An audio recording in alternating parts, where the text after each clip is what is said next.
Bon les amis, dans cette vidéo, on va encore une fois s'amuser, hein, je vous le dis très sincèrement, l'heure est grave. Si vous avez une entreprise, si vous êtes chef d'entreprise, si vous êtes concerné par l'URSSAF et tous les prélèvements obligatoires, les charges, les taxes et mes fesses sur la commode, n'hésitez pas à me le partager dans les commentaires.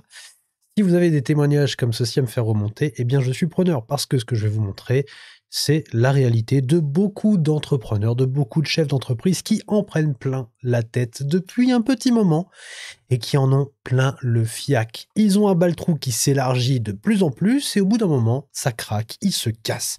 Voilà, ils n'ont pas envie de frôler la fissure anale, donc ils se tirent. Voilà, je les comprends tout à fait. Je vous laisse regarder ce témoignage d'une femme qui en a marre aussi. Elle entreprend, je ne sais pas ce qu'elle fait, mais en tout cas, elle témoigne sur TikTok. Et voilà, je la comprends, mais à 200%, très sincèrement, je serais à sa place. Je pense que j'aurais déjà fait le choix depuis très longtemps de partir de France. Écoutez. Les amis, je viens de me taper encore 10 000 balles d'impôts, donc là je pense que ça suffit, là je pense que c'est vraiment le moment de se barrer de ce pays de mort en fait, cette immense mafia qui nous prend peut-être au moins 60% d'impôts sur ce qu'on gagne, donc voilà, j'ai une question à vous poser. Les Français qui sont partis à Dubaï, qui sont partis dans un autre pays, si vous êtes partis à Dubaï ou quoi que ce soit, expliquez-moi comment vous avez fait par étapes, n'hésitez pas à m'écrire en privé pour m'expliquer comment vous avez pu faire, parce que c'est vrai que là c'est n'importe quoi, en fait on se fait saigner dans tous les sens et on sait même pas où il va l'argent. Donc moi je suis triste, hein, honnêtement je suis triste parce que la France j'aime mon pays plus que tout au monde, mais là c'est pas possible de se taper Alors, en fait il y a que des virements en ce moment, c'est dingue. T'as l'URSSAF, l'impôt sur les sociétés, la compte de TVA, après il y a encore je sais pas 30% ou 40% de la TVA qui va tomber, mais c'est dingue, en fait on se fait tout le temps pomper, on n'est jamais libre, en fait on travaille vraiment pour l'État. Quand tu es chef d'entreprise, tu travailles pour l'État, tu es un salarié de l'État, l'entreprise ne t'appartient pas, hein. Tu es propriétaire à la limite de tes dettes, de tes charges, de ce que tu dois t'acquitter envers l'État. Effectivement, oui. Oh, effectivement, ça fait mal au derche. On se fait élargir le bal-trou, mais c'est tout, hein. Il n'y a pas à tergiverser 350 ans. Voilà. Tu sais que si tu ouvres une entreprise en France, tu vas prendre cher dans ton bal-trou. Tu vas te faire littéralement pulvériser le nunus. Alors, partir où? Eh bien, comme elle le dit, si c'est qu'une question de fiscalité, eh bien, tu peux partir à Dubaï, tu peux partir à l'île Maurice, hein. Je vois beaucoup de personnes partir à l'île Maurice. Et là, dans les commentaires, vous les voyez pas, mais moi, je les vois. Il y a quelqu'un qui dit: Salut, je suis parti en France, enfin de France depuis 2017 pour l'île Maurice. Je suis passé de 50% à 15% d'impôts. Courage, envole-toi. 50% d'un côté, 15% de l'autre. Donc quelqu'un qui a une entreprise et qui veut juste optimiser sa fiscalité pour gagner beaucoup plus d'argent, parce que ce que l'État ne te prend pas, forcément, c'est dans ton entreprise, c'est dans ta poche, ça te permet de faire de la croissance, ça te permet de gagner beaucoup plus d'argent et ça te permet d'aller vraiment, vraiment beaucoup plus vite aussi. Parce que cet argent, si tu l'investis dans ton entreprise, si tu l'investis dans ton business, dans ta communication, dans ton marketing, voilà, dans tes compétences, eh bien, tu peux aller beaucoup, beaucoup, beaucoup plus vite que la concurrence. Ce qui n'est pas le cas en France, hein. C'est pas pour rien qu'on n'a plus de croissance, qu'on n'a plus de compétitivité. Tout simplement parce que les entreprises n'arrivent plus à être compétitives. L'argent part littéralement dans les caisses de l'État. Il te reste rien, ou quasiment rien. Les chefs d'entreprise sont parfois beaucoup moins bien payés qu'un salarié. C'est pour vous dire. Et pourtant, les salariés travaillent en termes horaires sûrement beaucoup moins que certains chefs d'entreprise, d'accord? Faut bien se mettre ça en tête. Donc c'est chaud. C'est chaud. Effectivement, madame, on se fait élargir le bal-trou. Pour nous, on n'a même pas... Je veux bien moi payer des impôts, honnêtement, il n'y a pas de souci. Je veux bien cotiser. Moi aussi, je veux bien payer des impôts, je veux bien cotiser pour tout ce que tu veux. Je veux bien donner, donner, donner, donner. Mais derrière, je veux recevoir aussi, tu vois, l'équivalent. Je veux comprendre d'où va l'argent. Je veux comprendre à quoi il sert. Et je veux avoir un pays dans lequel je vis où je puisse me dire: waouh, franchement, ça a de la gueule d'être ici. Waouh, franchement, j'ai hâte d'être dans 10 ans, 20 ans, 30 ans pour voir l'avenir.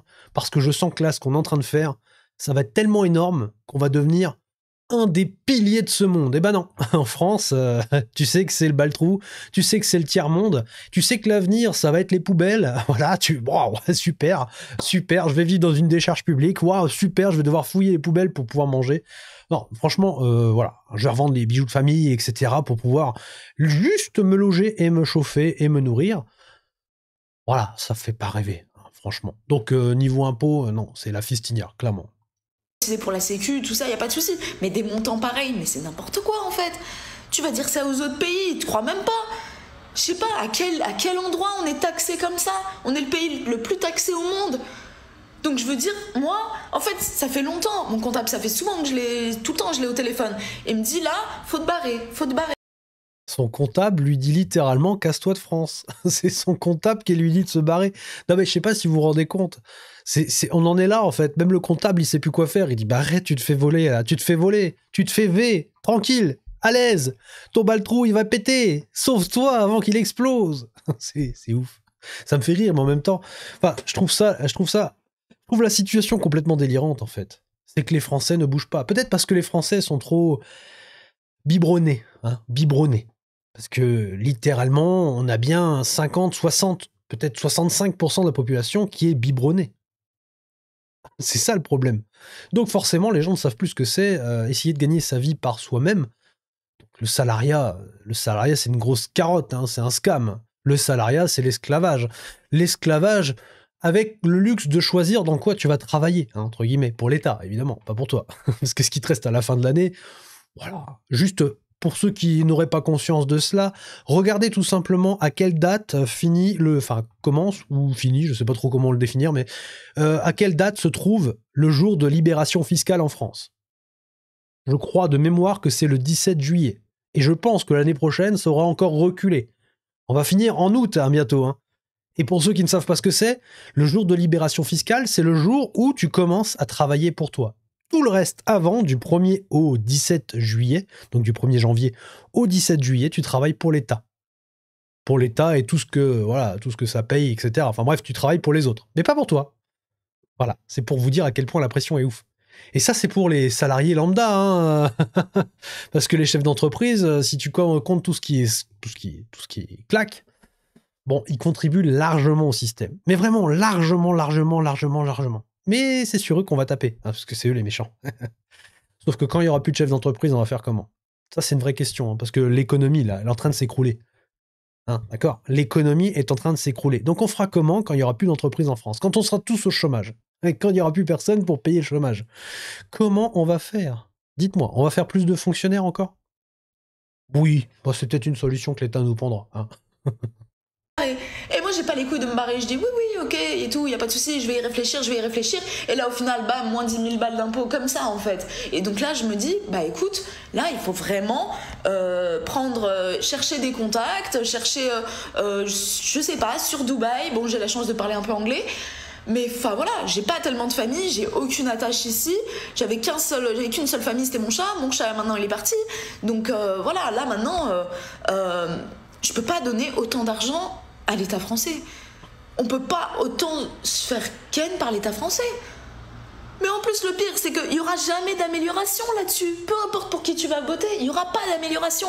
Ça sera toujours comme ça. Donc si vous... Ouais, droite, gauche, centre, bouquet sur la commode, ils ont tous des programmes économiques qui vont vers plus d'impôts, plus de taxation, etc. Il n'y a rien qui est prévu de... Il n'y a personne, d'accord? Il n'y a aucun homme président, il n'y a aucune personnalité. Voilà, on va pas parler d'homme ou de femme, parce que maintenant, les deux sont présidentiables, mais il n'y a aucune personnalité providentielle, d'accord? Il n'y a personne qui va arriver sur son cheval blanc pour dire « c'est bon, je sauve la France, je vous fais un programme sur mesure pour remettre la France sur les rails ». Non, ça n'existe pas, ça. Arrêtez de rêver. Voilà. Pour ceux qui suivent ma chaîne, vous le savez, depuis un moment, j'arrête pas de le dire, mais je le pense sincèrement, pour moi, tout ça, c'est que du théâtre. Il y a un moment donné, à force de regarder ce qui se passe, d'essayer de comprendre, de gratter, de s'informer, de tomber sur des trucs complètement what the fuck, il y a un moment, tu commences à te dire non, c'est pas possible, c'est pas de la crétinerie. Quand on te met un Bayrou au pouvoir, un Premier ministre, c'est quand même un poste ultra important. Je sais pas si vous vous rendez compte, l'importance de ce poste. Alors, on n'est pas en train de parler je sais même pas, j'ai pas de comparaison, donc je vais pas aller là-dedans, mais c'est voilà, un poste prestigieux qui est censé en envoyer. Tu vois, François Bayrou. Juste, c'est la grosse blague de l'année. Ce type-là, voilà, il fait passer les institutions françaises pour des colonies de vacances remplies de clowns, d'accord? Donc, tu peux pas me dire que tout ça, c'est pas une pièce de théâtre organisée.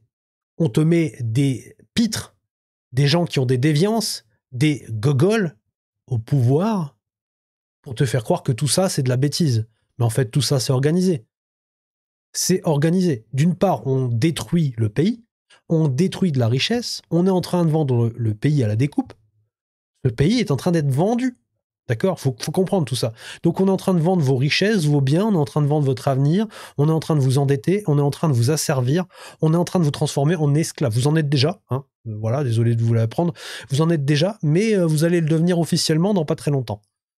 Quand la troïka va arriver, quand on va vous demander de vendre véritablement les bijoux de famille, quand on va vous demander de faire des efforts tentaculaires, parce que là, on vous demande des efforts tous les ans, on gueule un petit peu, mais voilà, c'est pas grave, on verra, ça sera mieux l'année prochaine. De toute façon, en 2027, on votera telle ou telle personne, ça va aller mieux. Oui, tout à fait d'accord.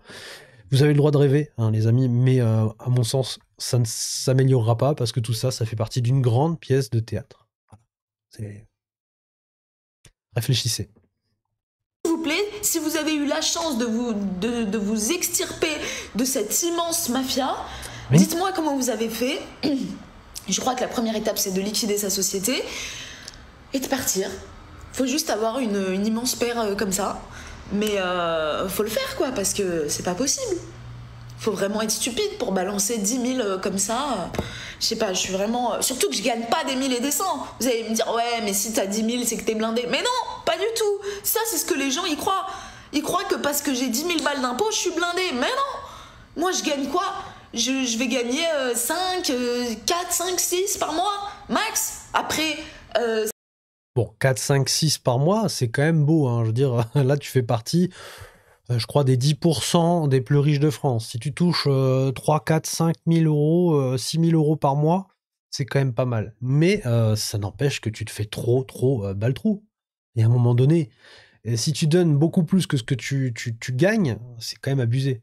Parce que je vous rappelle qu'on échange du temps contre de l'argent. C'est quand même, et ça je le répète tout le temps, mais il faut vraiment que les gens le comprennent, c'est quand même le plus mauvais deal de la planète, hein. Le temps n'a pas de valeur. Parce que chaque minute que tu passes au travail, que tu échanges ton temps pour quelque chose, pour un peu d'argent, pour de la monnaie de singe en plus, eh bien, c'est du temps que tu ne pourras pas rattraper. Tu pourrais faire autre chose. Tu pourrais être avec ta famille, tu pourrais être avec ta femme, tes enfants, ta grand-mère, ton père, ton chien. Tu pourrais être en vacances. Tu pourrais être tout simplement sur une plage à siroter. Tu pourrais être en train de faire tout ce que tu veux, en fait. Mais tu es là à travailler. Tu échanges ton temps contre de l'argent. Donc, à un moment donné, tu aimerais en avoir la couleur. Parce que c'est un peu ça le deal à la base. C'est d'échanger son temps contre du putain d'argent. D'accord? Et au final, on te met un gros fist, un gros doigt, et on te dit hé, hé, attends. Là, t'en as eu trop quand même. Ah là, ton temps ne vaut rien. Hein. À nos yeux, ton temps ne vaut rien. Donc, tu vas nous donner un petit peu de ton argent, là, parce que t'en as un petit peu trop gagné. Et donc, voilà, dans nos poches. Bon, bah, dans d'autres pays, hein, cette personne-là, au lieu de toucher 4, 5, 6 000 euros, eh bien, elle en gagnerait beaucoup plus. Alors là, il y a tous les gauchistes qui vont arriver. Oui, mais il faut donner. Écoutez, ces gens-là donnent énormément déjà pour commencer. Là, on parle pas des multinationales, d'accord? On parle pas des ultra riches. On parle juste des entrepreneurs. Hein. Faut pas tout mélanger. Des gens qui ont des entreprises, qui se cassent le cul pour monter un business, pour faire travailler des gens. Et ces gens-là, en termes de cotisation, ça envoie du steak.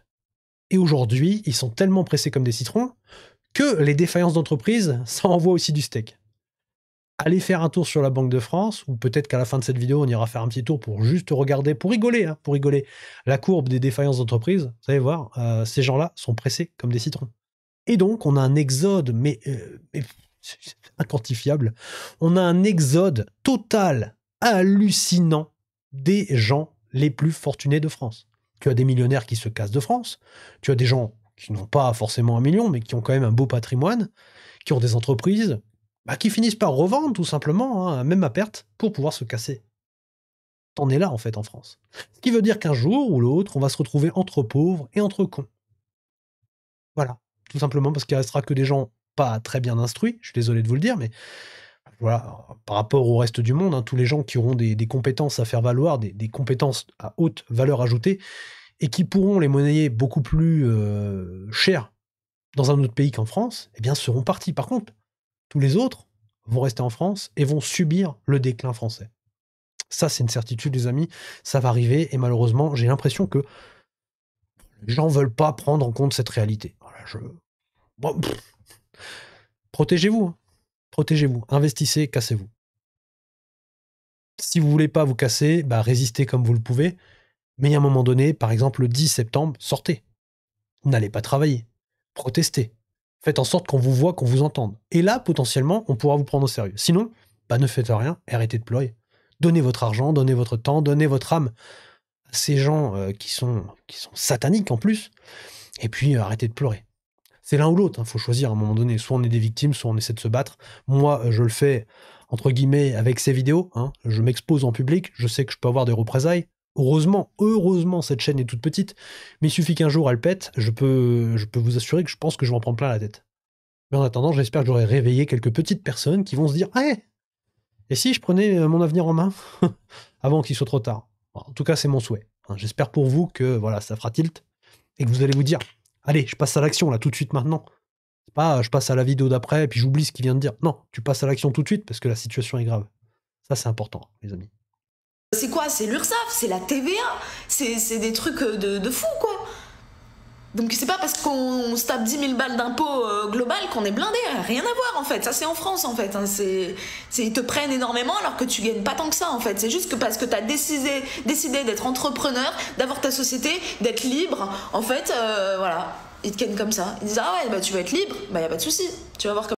Tu peux pas être libre, tu peux pas être libre. Tu peux pas être libre en France et en Europe, c'est impossible. Leur but, à terme, c'est de t'emprisonner dans une prison dans laquelle tu ne pourras pas sortir, tu ne posséderas rien, tu seras heureux, et si t'es pas content, bah c'est pareil.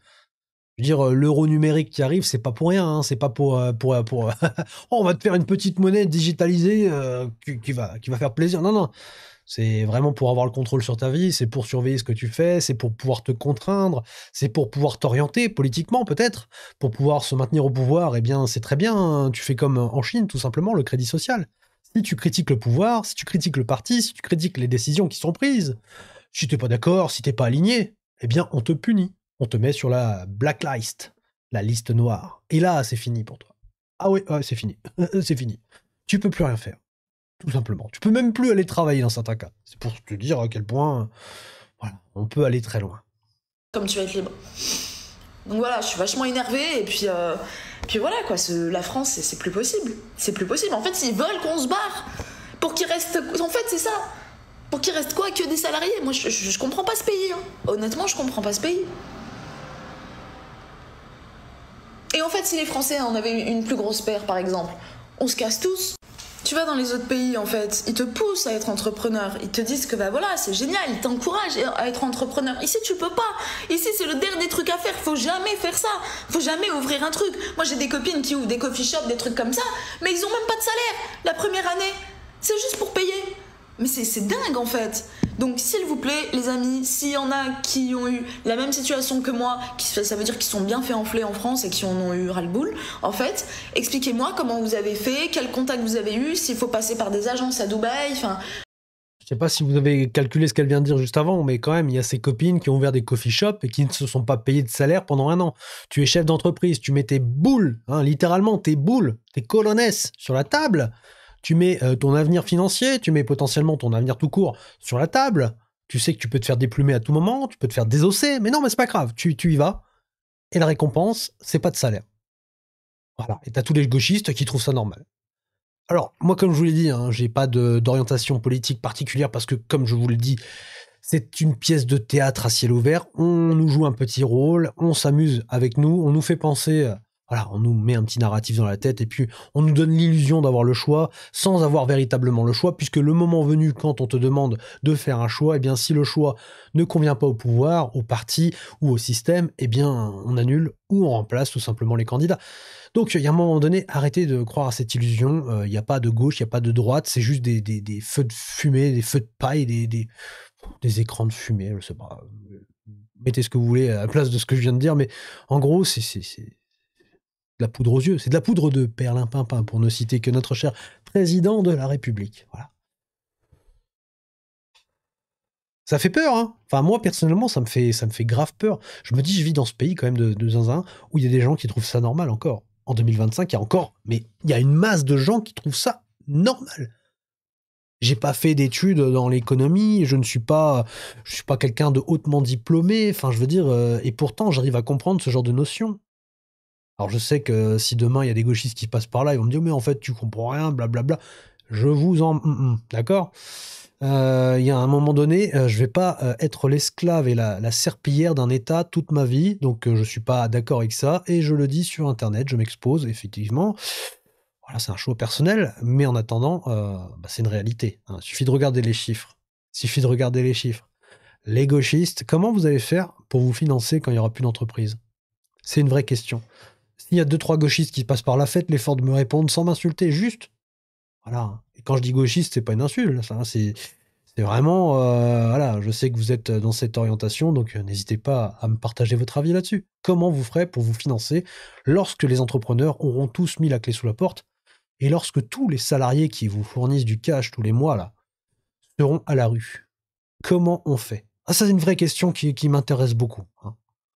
Ou dans d'autres pays, enfin, vous voyez, si on est obligé d'habiter là-bas, par exemple, je sais pas si. Oui, il me semble qu'on est obligé d'habiter là-bas, c'est dur. Moi, j'adore la France, en fait, mais c'est pas possible de se foutre autant de la gueule des Français, quand même. C'est dingue, l'histoire, quoi. Ouais, cette histoire est dingue. Ça, j'en perds mes mots. Cette histoire est dingue et oui, on se fout de notre tronche. Mais c'est magnifique parce que les Français ne comprennent rien. Enfin, du moins une majorité, évidemment. Heureusement qu'il y a des gens qui s'éveillent. Hein. Il y a des gens qui s'éveillent. Ils sont en phase d'éveil. Donc c'est bien, il faut les aider. C'est pour ça que je fais ce genre de vidéo. Potentiellement, il y a une personne qui se demande ce qui se passe. Elle dit, tiens, je vais cliquer sur cette vidéo. Bah en fait, je comprends un petit peu mieux. Et puis ensuite, elle va aller voir d'autres vidéos. Puis l'algorithme va lui proposer d'autres vidéos bien plus calées que la mienne, bien plus expérimentées, bien plus documentées. Et puis bon, bah petit à petit, on éveille les consciences. Et peut-être que petit à petit, on finira par faire basculer les choses, même si voilà. J'ai un peu de mal à y croire. Mais bon, gardons espoir. Excusez-moi, je suis un peu énervée, mais c'est vrai que là, je suis à bout. Hein. Et forcément, vous allez me dire, ah, mais on a la sécurité sociale, c'est pour ça qu'on cotise. Ouais, mais déjà, ça justifie pas des montants exorbitants comme ça. Et puis, il n'y a pas que la sécurité sociale, il y a tout le reste, en fait. Il y a tout le reste. La sécu, on va dire que c'est l'URSSAF. Mais après, il y a tout le reste. Il y a la TVA, il y a l'impôt sur les sociétés, il y a la flat tax. Mais il n'y a que des taxes, en fait. Tu vis jamais, en fait, dans ce pays. C'est dingue. Il y a plus de 490 taxes, impôts et charges en France. Et ça, c'était en 2019. Je pense que depuis 2019, la donnée a largement été mise à jour. Il n'y a qu'à voir nos gouvernements successifs. Ils sont très très doués pour trouver des nouvelles taxes, des nouveaux impôts, des nouvelles façons originales et exclusives de nous faire les poches. Voilà. Par exemple, récemment, raquette fiscale, il y a 13 millions de Français, ça j'en ai fait une vidéo, je vous invite à aller la regarder, mais il y a 13 millions de Français qui ont un rappel fiscal, un redressement, voilà, ils ont trop perçu, entre guillemets. Donc il faut redonner, en moyenne, 1901 euros. 1900 euros en gros. Ouais, tout va bien. T'en as pas donné assez l'année dernière, donc donne, crash. Puis l'année prochaine, ça sera pareil, évidemment. Dire s'il y a un rattrapage là, ça sera mis à jour l'année prochaine. Donc en fait, les Français doivent, je pense, aimer se faire détruire, détruire le baltrou. Je sais pas, je comprends pas. Donc voilà, si vous êtes... je suis en train de me motiver, après je me démotive en fait, mais faut vraiment arrêter de donner autant de pognon à des dirigeants qui se foutent de notre gueule ouvertement, quoi. Enfin... Il y a Olivier Roland, dans une vidéo qu'on a déjà traitée en live, qui dit tout simplement, il n'y a aucune raison rationnelle de rester en France. Il y a des raisons émotionnelles, la famille, les amis, les racines, etc. Bref, mais il n'y a aucune raison rationnelle de rester en France. Si vous avez les moyens de vous casser, cassez-vous. Si vous voulez continuer la résistance à distance, faites-le. Si vous voulez vous faire dilater le baltrou à domicile, faites-le aussi. Ça, c'est un choix personnel. Mais en vrai, il n'y a aucune raison rationnelle de rester dans ce pays qui est devenu littéralement le Macronistan. Ce n'est plus la France, c'est le Macronistan. On va aller faire un tour sur la Banque de France, on va regarder tout simplement les courbes avant de se quitter, histoire de rigoler un petit peu. Au cas où il y a un petit gauchiste qui passe par là. Vous savez, les plus virulents, quoi. Voilà, donc on est sur le site de la Banque de France, l'Eurosystème, et on a le graphique du nombre de défaillances cumulées sur les 12 derniers mois de décembre 1991 à mai 2025. Et là, ce que l'on peut observer, c'est qu'en mai 2025, sur un cumul de 12 mois glissants, on a 66 954 entreprises qui ont été mises en défaillance. Je sais pas si vous vous rendez compte, mais c'est juste énorme. Et en fait, ça n'arrête pas de monter. Là, on a la moyenne. Hein. La moyenne entre 2010 et 2019. Elle était de 59 342. On a explosé le plafond et ça ne fait que commencer. Puisqu'on le voit, hein, l'économie est en train de dérailler. On a besoin de faire des économies dans tous les sens. La dette va commencer à filer. Voilà, ça devient exponentiel en fait. La charge de la dette ne va faire qu'augmenter. On a des gouvernements successifs qui ne veulent pas faire de véritable économie. Hein. Ils sont toujours en train de demander des efforts. Ils sont toujours en train de raboter, hein, le petit rabot magique. Sauf qu'au bout d'un moment, il n'y aura plus rien à raboter. Et malheureusement, on aura détruit toutes les sources de revenus de la France, c'est-à-dire les entreprises. Donc à un moment donné, quand tu n'as plus de source de revenus, la banque ne veut plus te prêter. Et la Banque de France, hein, enfin pas la Banque de France dans le sens Banque de France, mais les gens qui financent la France, c'est d'abord les Français qui investissent via des assurances vie, donc ils achètent de la dette française, sans le savoir peut-être, sûrement même. Et de l'autre côté, eh bien, c'est les marchés financiers. C'est les gens qui investissent tout simplement dans les OAT françaises et d'autres pays. Voilà. Donc, tu as des fonds, tu as des banques, etc., qui vont investir dans les OAT françaises. Et au bout d'un moment, ils vont tout simplement dire, bon, on veut bien vous prêter de l'argent, mais par contre, c'est plus à 3%. C'est à 15, c'est à 20, c'est à 30, c'est à 60. Et là, c'est la fin. D'accord? Là, en fait, la France ne t'appartient plus. Là, t'es fini. Et c'est ce qui est en train de nous arriver. Et là, il n'y aura plus de retour en arrière. Enfin, je veux dire, 66 000, 67 000. Ah non, on est même plus loin. Regardez, c'est parce qu'il y a un truc devant, là. Il y a un petit curseur. On est à 67 000. Ah oui, d'accord. En avril. Je peux pas aller plus loin. Est-ce que je peux aller en juin? Attendez. Je vais essayer de dézoomer pour voir. Non, visiblement, je peux pas aller sur juin. Par contre, effectivement, en avril, on a battu un record. Hein, 67 171 défaillances d'entreprise. C'est juste délirant. Et ça, c'est des données publiques. Hein. Vous pouvez y accéder facilement. Vous pouvez vous rendre compte très facilement du problème qui sévit en France. Et bientôt en Europe aussi, hein, puisque les décisions de Madame Ursula von der Leyen de se coucher devant Trump, eh bien, ça va encore impacter beaucoup d'industries. Voilà, tout simplement. Donc, c'est pas fini l'inflation, les mesures ultra, hyper, méga inflationnistes. C'est pas fini les taxations excessives, les charges qui vont exploser, etc. Enfin bref, tout ça, c'est que le début. Le prix de l'électricité et tout, j'en ai déjà parlé plein de fois, on pourra en reparler plein de fois encore. Mais bon, il faut vraiment comprendre, les amis, que ça part en saucisse merguez. Donc, protégez-vous, d'accord? Investissez. Et malheureusement, je suis même pas sûr que ça serve à grand-chose. C'est un peu défaitiste ce que je dis, mais il est peut-être déjà trop tard. Parce que pour avoir des effets cumulés suffisamment élevés et intéressants pour pouvoir se sortir de cette rat race et pouvoir quitter ce système, normalement, il faut 10, 15, 20, 30 ans. Je suis pas sûr qu'on ait 10, 15, 20, 30 ans. Donc, soit vous investissez et on espère que le pays tienne encore un petit peu de temps, soit, eh bien, on se réveille tous ensemble et on tente quelque chose. À vous de faire ce qui vous semble bon pour vous. Mais en attendant, voilà, prenez une décision, protégez-vous, faites quelque chose. Je vous invite à faire quelque chose. Je sais pas. Faites ce qui vous semble juste et bon, d'accord? Et en attendant, eh bien, je vous souhaite une bonne journée, si tant est qu'elle soit bonne. En tout cas, je vous la souhaite. Et puis, voilà, partagez, likez. Et on se retrouve pour une prochaine vidéo ou un prochain live. Merci beaucoup, les amis. Vous êtes des amours.